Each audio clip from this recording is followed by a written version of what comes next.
Good day, children. This is a book I wrote a couple of years ago.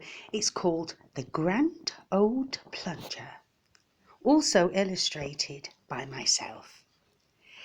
The Grand Old Plunger had been replaced, so on that day he packed his bags and moved away to become a hermit in a far-off land and live with nature that he deemed so grand.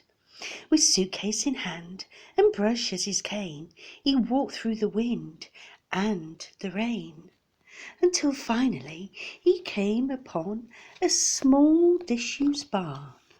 Entering through a piece missing from the door, he thought to himself, this is a place I can adore. He set to work making it feel like home and came across a small garden gnome. The garden gnome's name was Happy Larry, who wore a smile upon his face. He welcomed the plunger into the barn that once belonged to the working farm.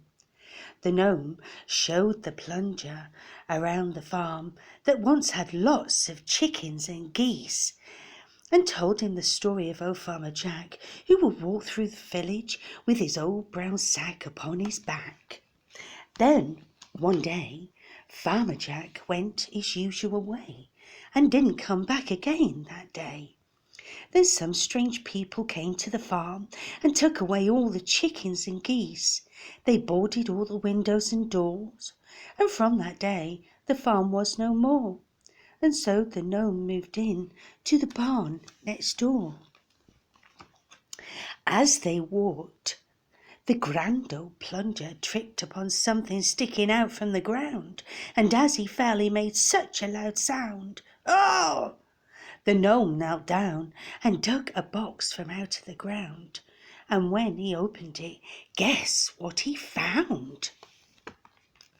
Inside was a parchment about an ancient Egyptian gnome, and a photograph of Farmer Jack back in the day when his hair was brown and not grey.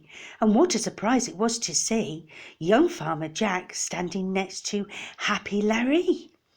There he stood, proud as punch, in front of the pyramid, having lunch. On the back of the photograph, written in fine ink, read, Mr. Jack Farmertubbs, archaeologist extraordinaire, with the ancient Egyptian gnome that was excavated right there. On the picture was an arrow pointing to the base of the pyramid where Happy Larry was found.